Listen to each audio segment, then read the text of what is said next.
Hello boys and girls, welcome to another episode of FoulkesBrau. Today is day 17 of lockdown in South Africa. As you know, our lockdown has been extended from 21 days to 35 days. It's Sunday the 12th of April.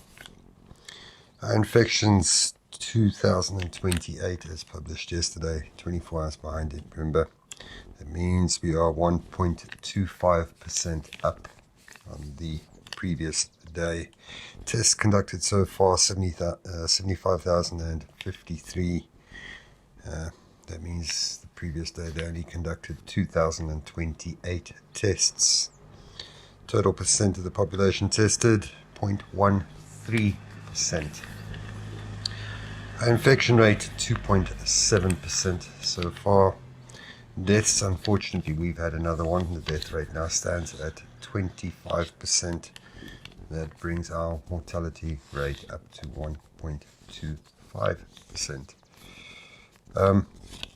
Interestingly enough, in the news, the lawyers must have got thirsty because the liquor board is now going to challenge the legality of the anti-liquor sales during this lockdown period.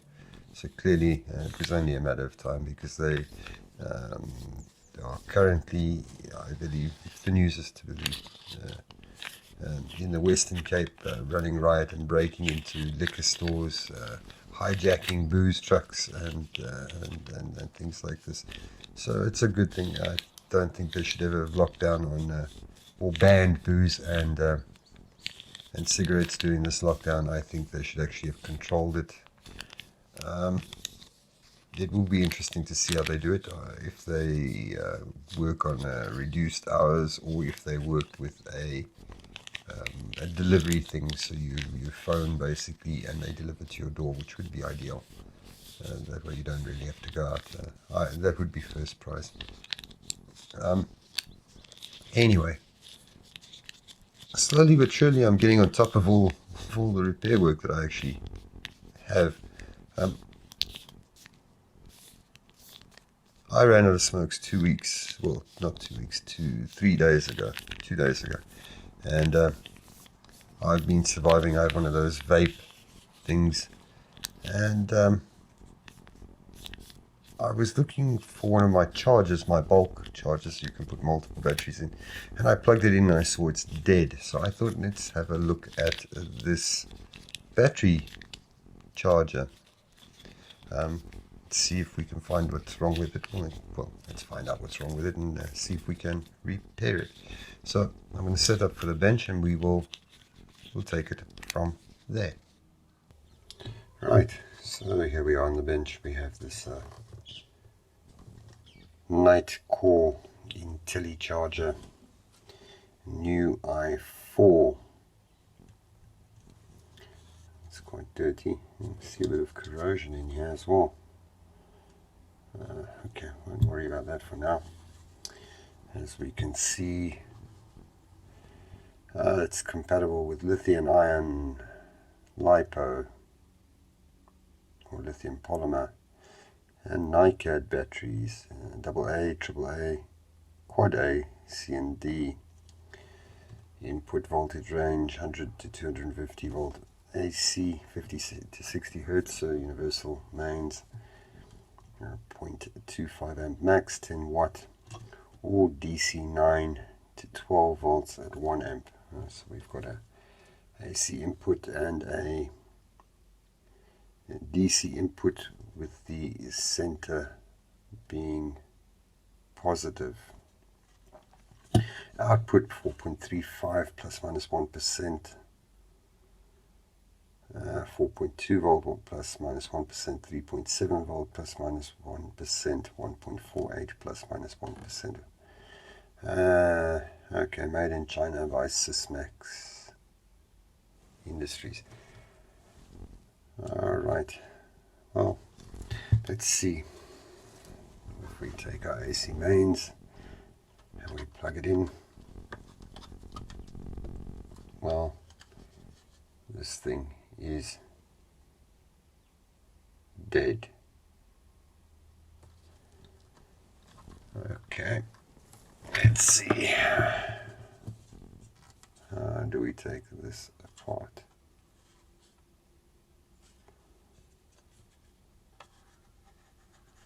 Okay, it doesn't feel like there's any screws there. I'm going to guess that the screws will be under these pads. Let's see. Yes, there we go. Let's take these pads out.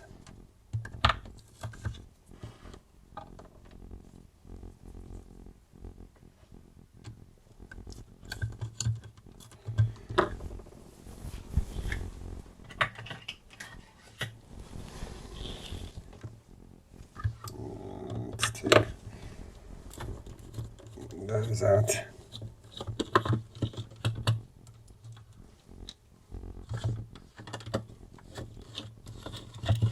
Oh, that one's loose. Not even biting.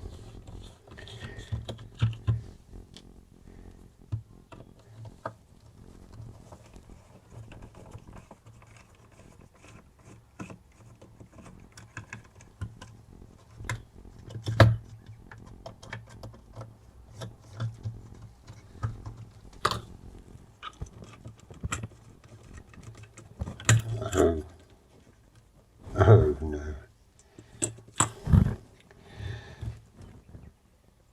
Very corroded. Okay. Let me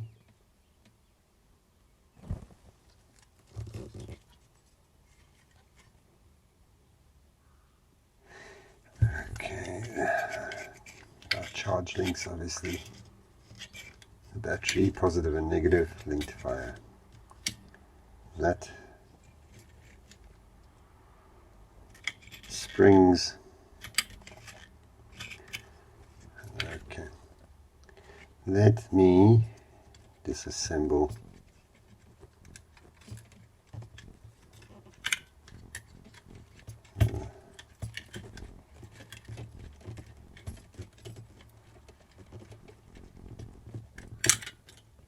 there we go.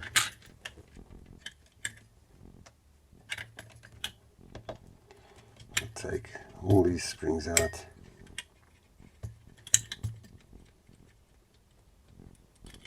Actually,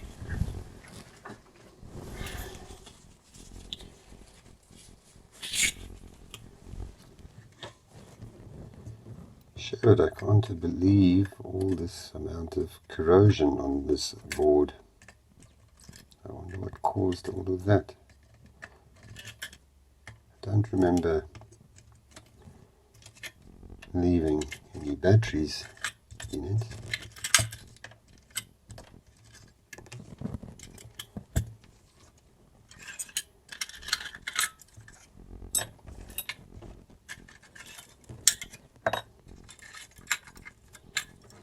Okay, that's that. We've got one screw over there and one screw over there. It's going to be too big now.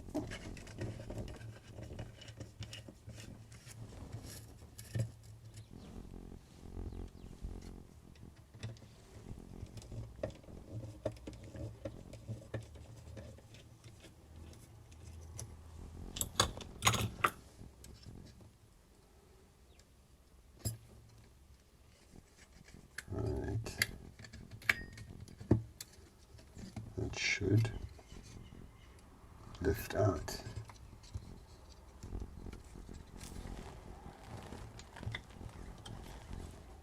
No, there's nothing else keeping it there. Oh, wait.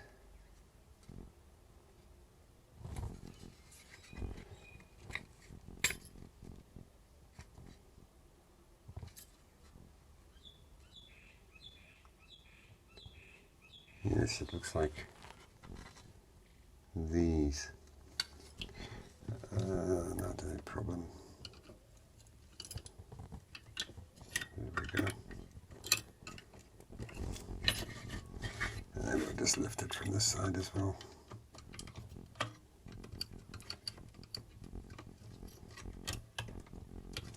Yeah, so I think it's quite okay. And a little cable going off to our display. Really not much to this. It looks like our bridge rectifier up there, our multi-connector to our LCD display, and that looks like a fuse down there, a 1 amp fuse.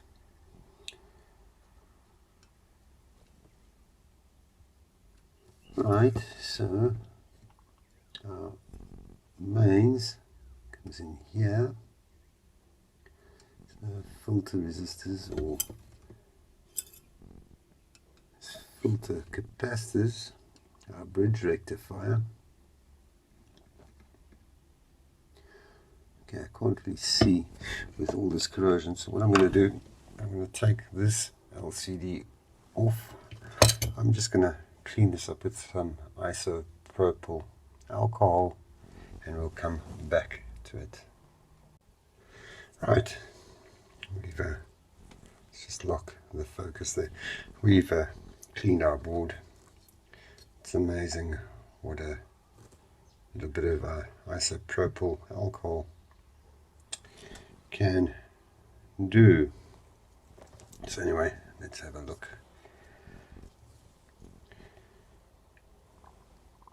So our AC mains comes in here.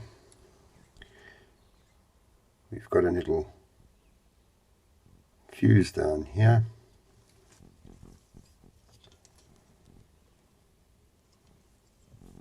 And then we've got our bridge rectifier up here.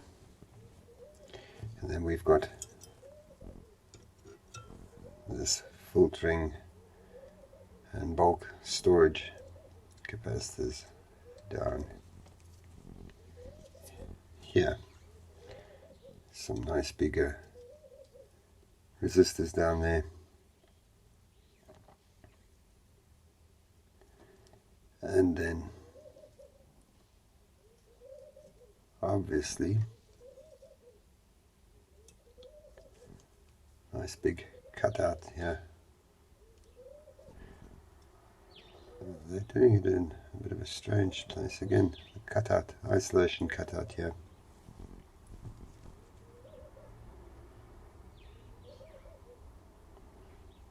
Why? Well, if you think about it here, you've got 230 volt mains coming in, multiply that by the square root of 2, 1.414 to get the RMS value. The root means square value. That means you're going to be sitting with 325 volt DC at that point. Is that the positive and negative that side? Yes. So nice big isolation cut out there.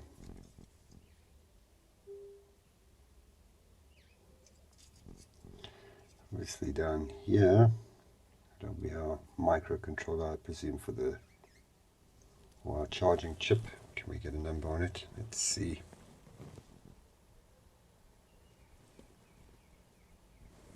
I can't really see with the naked eye, but anyway, that should give you an idea. And then down here, what do we have here? Optocoupler. So that's obviously our power control IC, our pulse width modulation controller for that switch mode power supply or switch mode transformer. So you've got optocoupler feedback. What I don't see are those safety caps. I don't know. I think, is it a safety cap? can't really see, but that should be a safety cap between the primary and secondary for coupling, noise coupling. Funny enough, the capacitors are intercore. I've never heard of them. At least they're 105 degrees Celsius rated, which is good. They look fine.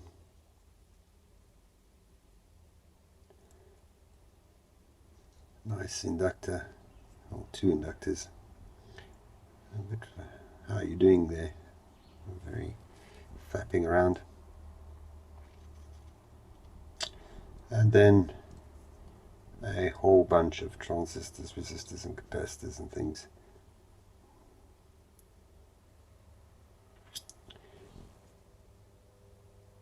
Really probably for the various pins on this leg, feedback voltages and probably voltages and currents and things like that, because this charger will handle, well, this I see down here, this charging chip will handle all the different profiles based on the battery that it's trying to charge.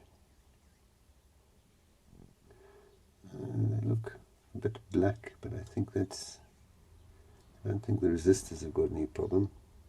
I think it's just heat. Either way, the point or the place to start with this would be to measure that fuse. It's a T1A, so 1 amp 250 volt fuse. I can probably guess without doing anything that that fuse, if we measure across there and there, has given up the ghost. So let me just get my multimeter, switch it to continuity mode. So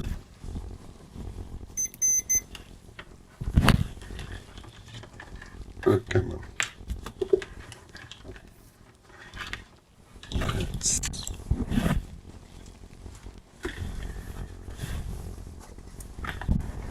do this. So if I measure across that fuse, it's open, so the fuse is blown. So that's our first problem. But what could cause that fuse to go? Let's just have a look here. Just want to see which side is which.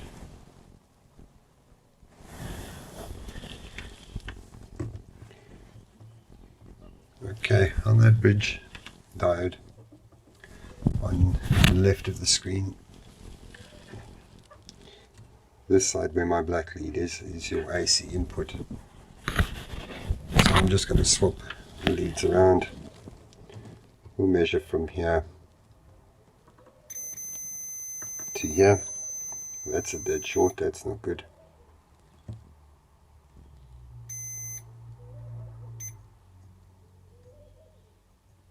And that side. Let's put it in diode mode.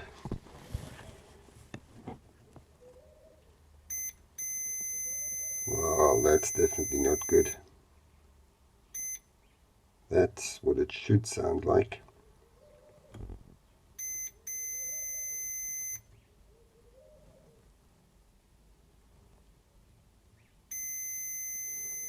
So that's definitely not good.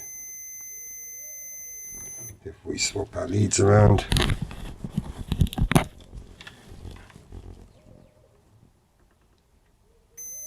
yeah, that's definitely a dead short. So that bridge rectifier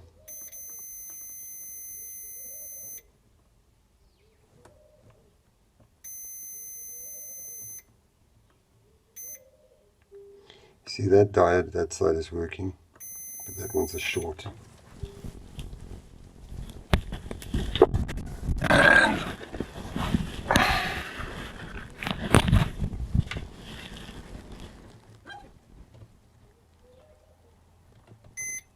And the other way around, dead. So dead short And so this bridge rectifier diode, or full wave bridge rectifier, has gone. Let's see if we have a short between the AC side. No.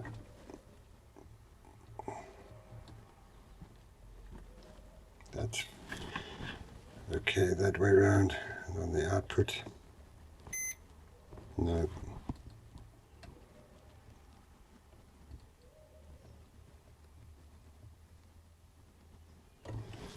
But could that be because of these resistors and capacitors? I suspect, what have we got here? What are the bands? Let's see.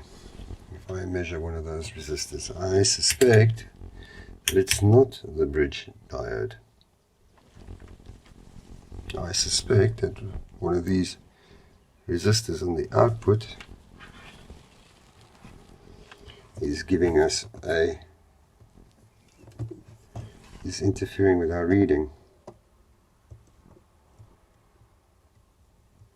And we will know that now.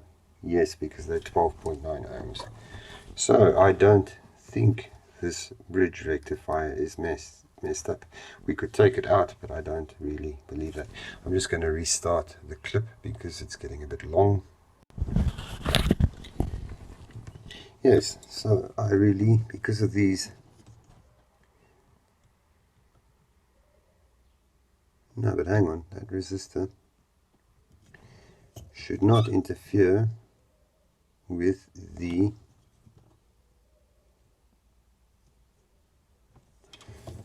AC side. So if we go to diode mode again, we're measuring the AC side through. So that is the positive down there, short. That's open. And if we measure to the negative that way, we get one diode, but that's a short.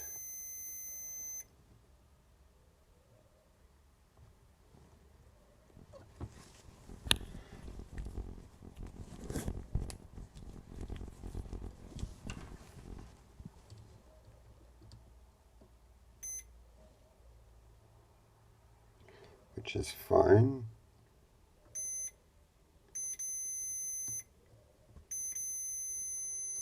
Now definitely that bridge rectifier is gone because I'm measuring from the AC side through. We can take it out just to make sure, but there is really nothing.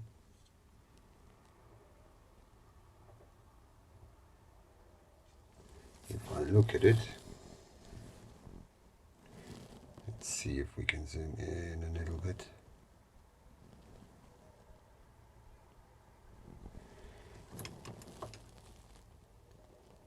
There is really nothing to link the primary AC side to the DC side except that bridge rectifier. So that bridge rectifier is definitely stuffed. You can see the markings a bit better now. Just lock the focus. What I'm doing is these leads. I hate these actual leads. I prefer the silicone ones, but this multimeter didn't come with it. So what I'm doing is I'm measuring really from that pin to that pin, and it's a short. The same from that pin to that pin. And I know you're going to say swap the polarity, but it doesn't matter because it's beeping continuously. You hear? Continuously. Same as if we go that way. That means a diode in that full bridge has gone. Now,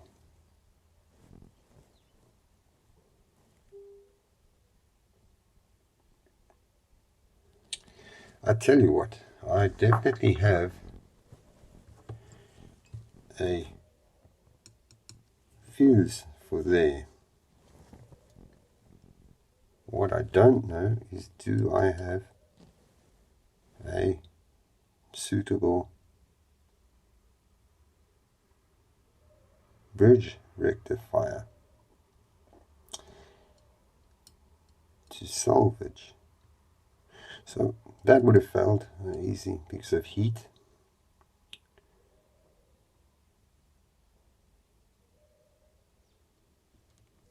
Really, these little diodes down here we can go through and check, but I don't suspect them. I suspect that is a catastrophic failure, and it would have been due to heat. So what I'm going to do, I'm just going to search quickly for a suitable bridge rectifier. I don't think I have anything in surface mount.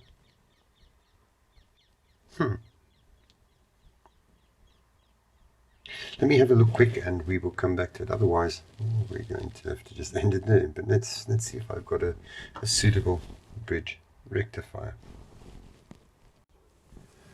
Right, it looks like we might be in a bit of luck. We just open my data sheet here. So that bridge rectifier down there is an MB10S. It's 1000 volt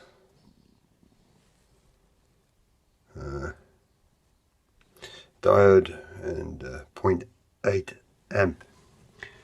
1000 volt blocking is what I'm actually talking about. The repetitive reverse voltage, peak repetitive reverse voltage. The current carrying capacity of it is 0.8 amp. The forward voltage per diode 1.1 volts. So to give you an idea, let's see if we can put this under here. Will it work? I want to just show you,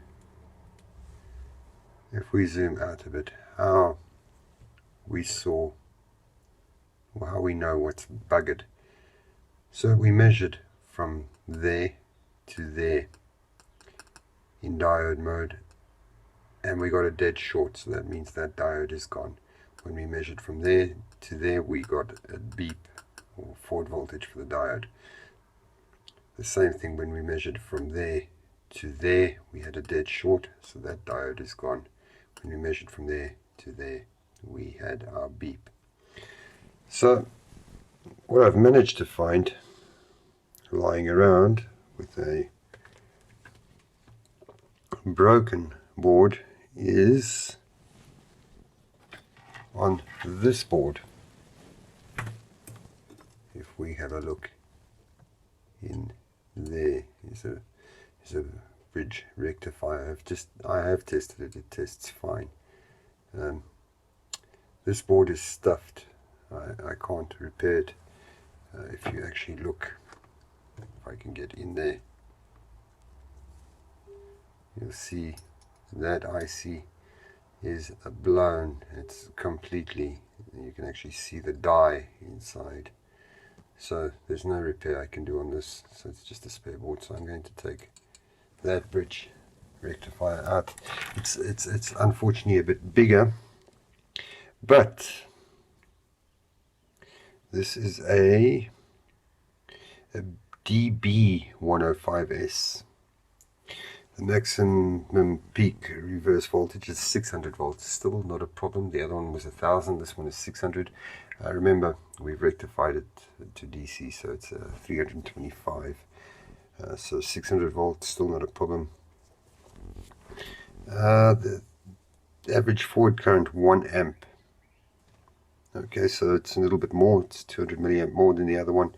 and the forward voltage 1.1 volts, so that is the same as the other one. So there's only one thing to do, is to zoom out. The pinouts are the same, AC, AC, negative and plus. The other one is the same. So what I'm going to do is take this one off. Let me just get a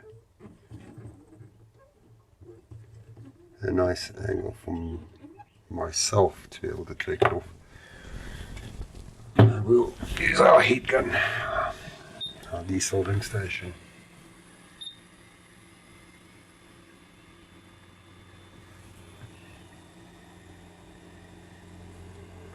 We don't want to take the wrong thing off, so let's just make sure. Yes. Let's lock the focus there for you.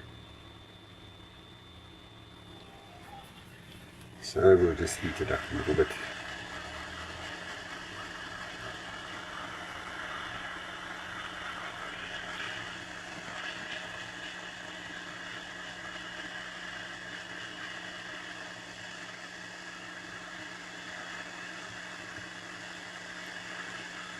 And there she comes off. Obviously we're going to have to clean that.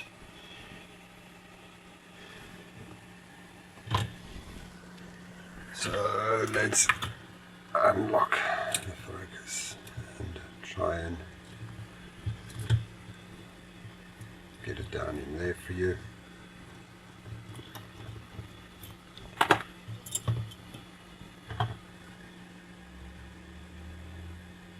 And we'll lock the focus there. Same thing, I don't really care if I'm killing any components in here.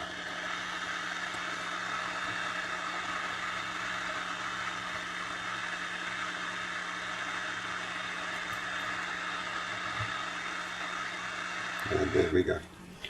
If you're wondering what I've got my desoldering station set to, it is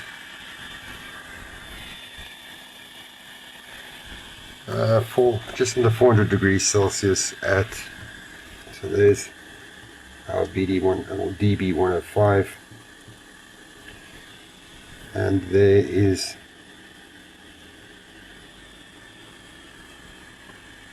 the blown component. So you can see quite a difference in package size. That's no worries,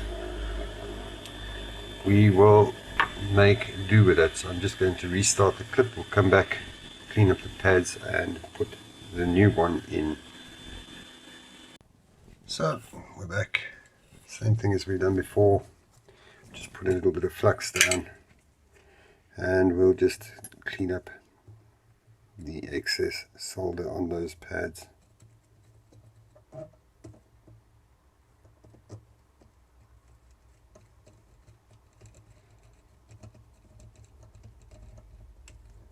Nothing too difficult. Now, as you can see, our replacement package is quite a bit bigger, so we can't just put the replacement down. So what I'm going to do, remember we're just doing this to see if to fix it, a temporary repair. We'll have to actually order the original rectifier to replace it. I'm not going to put this in as a temporary, as a permanent fix. So what I'm going to do, I'm going to put down a bit of a insulating, like a mica washer type thing against the here, so that this will be actually, so that the replacement rectifier will be sitting off. And I'm just going to solder on some little bodge wires so that we can bring it up to these pins. I'm not going to do this on camera because it's going to be very difficult to work around.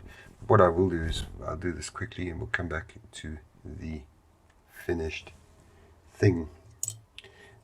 Where is the... Now you can see quite a difference in package size. So no worries.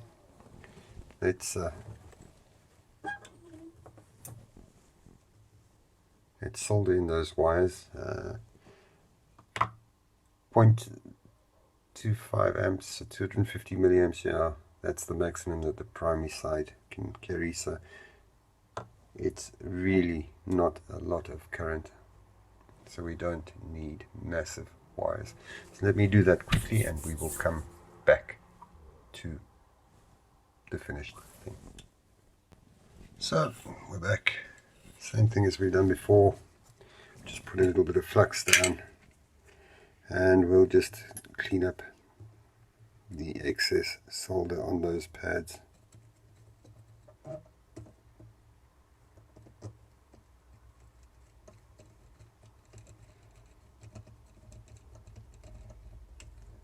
Nothing too difficult. Now, as you can see, a replacement package is quite a bit bigger. So we can't just put the replacement down. So what I'm going to do, remember we're just doing this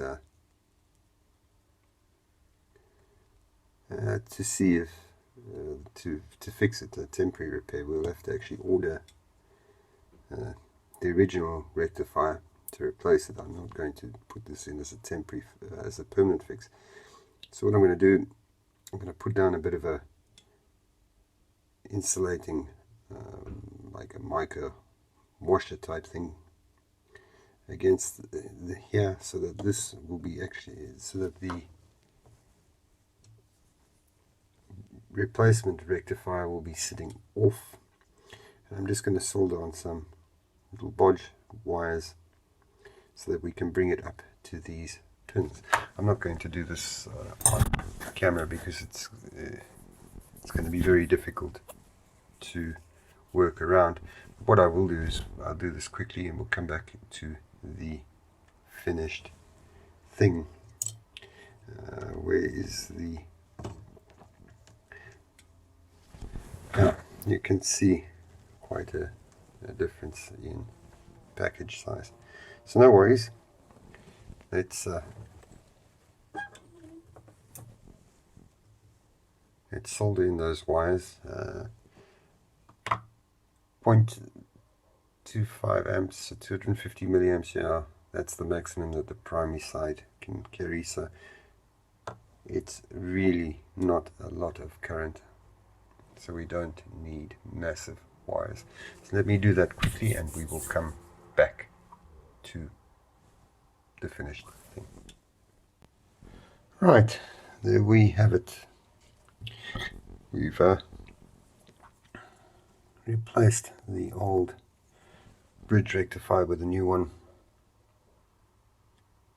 Yes, the polarities are the right way, and I didn't need to put anything underneath it because it's resting on, you can see these little bodge wires that I've put in are insulated. It's actually resting on the insulation.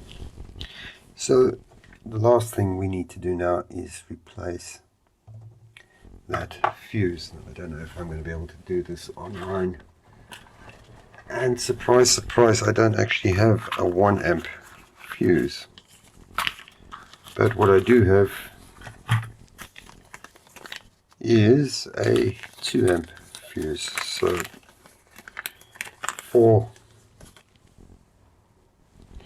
there we go. 2 amp. So what I will do for, I'm just going to replace that fuse offline quickly. We'll put it back together and we'll come back and put the power on together and we'll see what it does. Right, so let me, why I'm going to do that offline is because there is no ways I can get around the camera to do this, unfortunately. Yeah. But to give you an idea what I'm going to do, I'm just going to tin these again. Obviously it's quite difficult to do from this angle. I'm just going to tin them with some fresh solder, because this is this unleaded rubbish that they've got in there. We'll try and lock it for you. We'll try and give you an idea. So what I'm doing is heating it up and sucking it out like that. But like you can see, it's most awkward to do under the camera. We'll go for it. We'll try. And then what we'll try and do is pull it out at the same time. Yeah, that seems to be working. It is rather warm. Yeah, there we go. One side out, one side out. Okay, well, there we go. So much for doing it off camera. Then we might as well just do this and put a little bit of flux in there. Where's our soldering braid? We'll just take that off. Give myself a bit of length here. We'll just suck out that extra solder that's in, excess solder that's in there. You can see it's building up nicely on the braid. Funny, when I was a young man, I was still at school, I had a part-time job in a electronics shop fixing computers. In those years it was still, a long time ago. Your XTs and things like that had just come out. And I used to have a soldering braid, and I used to love the smell of it, and I've never actually come across it since. I don't know. They changed some active ingredient in it or what they did. But the smell of it when you used to put it on the solder was just brilliant. It's like a piney resin. Anyway, I digress.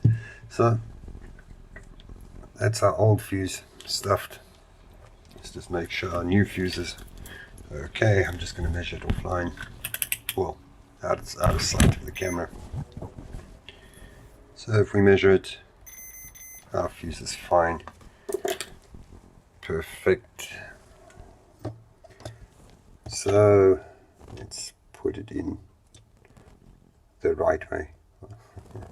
Obviously there's no polarity to a fuse, I'm just being facetious. So I'm going to hold it there. I'm just going to try and get a little bit of flux on my tip. I just want to tack one side.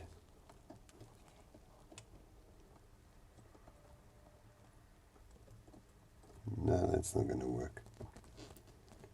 Okay, well, we'll do it this way then. What we could do is actually bend the leads. But no worries, we'll do it like that. No, that didn't help. Okay, idiot. Let's suck the excess out again. Of course, you must be very careful with these pads. Time is a big killer of these things. It will lift the pad out and you will cry later on, because it's no fun to go and rebuild these things. So come on, be nice, play with me.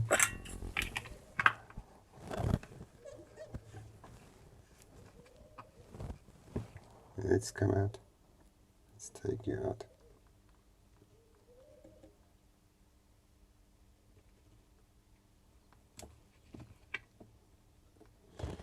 No, that's not working. Oh, I've shot myself in the foot here.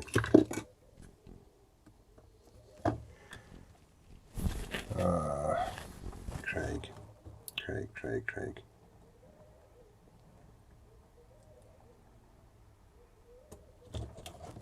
Yeah, we just pierce it like that. So let's put our fuse back in.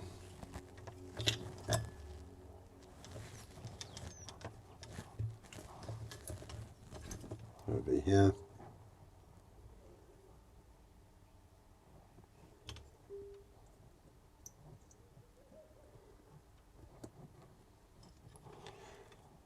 Oh, come on. So there's still a little bit of a residue in there, which is good. That will help me. So if we just heat that a bit. There we go. Thank you. So to prevent that rubbish happening again, just take the autofocus off. I'm just going to bend the pins out like that, so that we don't have that rubbish again. So let's do this again. We'll just lock the focus there. One iron on one, the iron on one side, the solder on the other, just like that.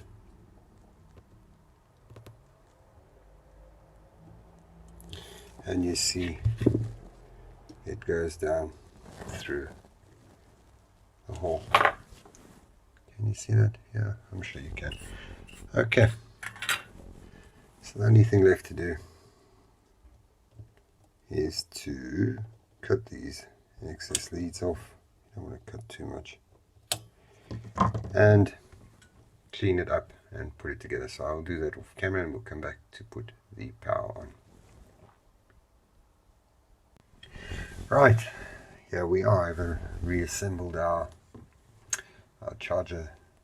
We just gave it a little bit of a brush down. So the moment of truth. Let us get our power lead and see what it does.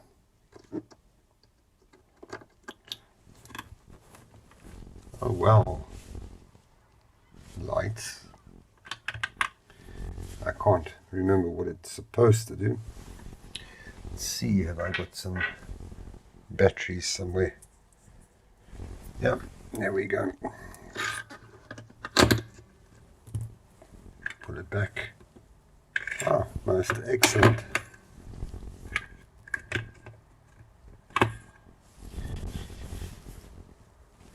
Oh, it is making contact. No, it's not. There we go. And there we go. It's a bit daft the way that this makes contact, but anyway.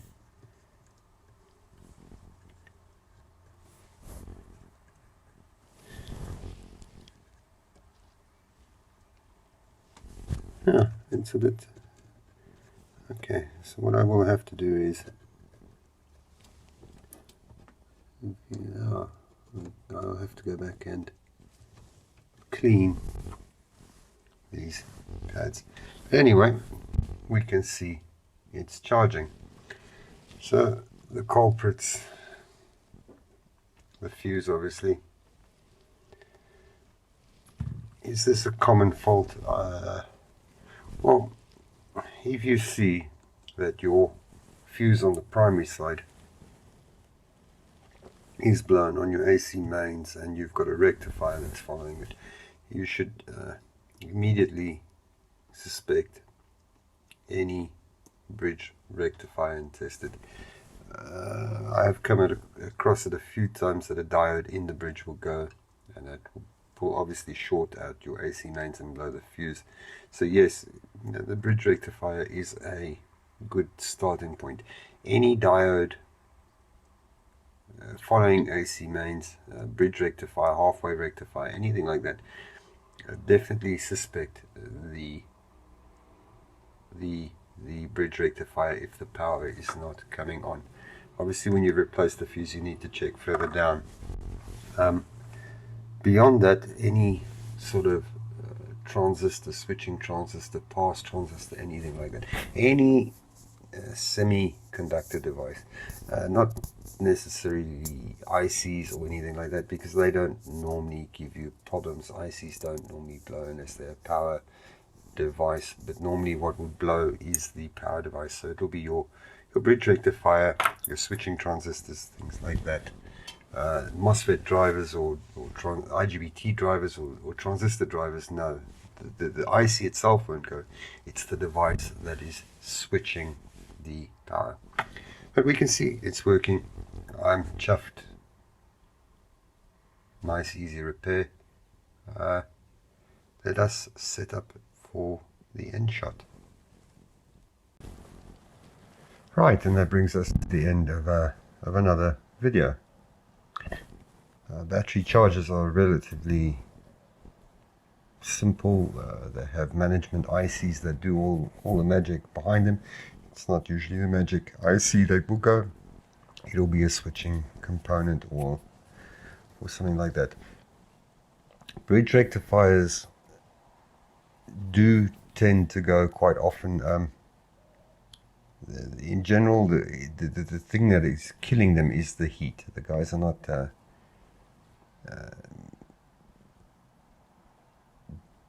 giving it enough heat dissipation, not giving a decent enough heat sink or something like that. Remember, it's a hard working device. It is switching at your 50 or 60 hertz. So one half of the cycle is this side, the other half is that side of the bridge. So it's working quite hard. Anyway, I'm getting to the point where I'm actually running out of things to repair and to do at home. I hope soon with this lockdown that they are going to lift some of the restrictions, that we can actually order components again and have them delivered, so that we can actually finish a lot of the repairs. It doesn't help we've diagnosed that this component is blown or that or whatever, and we can't actually finish the repair. So I'm hoping slowly but surely they will start lifting some of the restrictions so that we can actually get the components that we need delivered. As always, I hope you had fun. I had fun. I hope you enjoyed what you saw. We'll be back again tomorrow with a new video, something maybe different. But until then, please take care, stay safe, stay home. Cheers.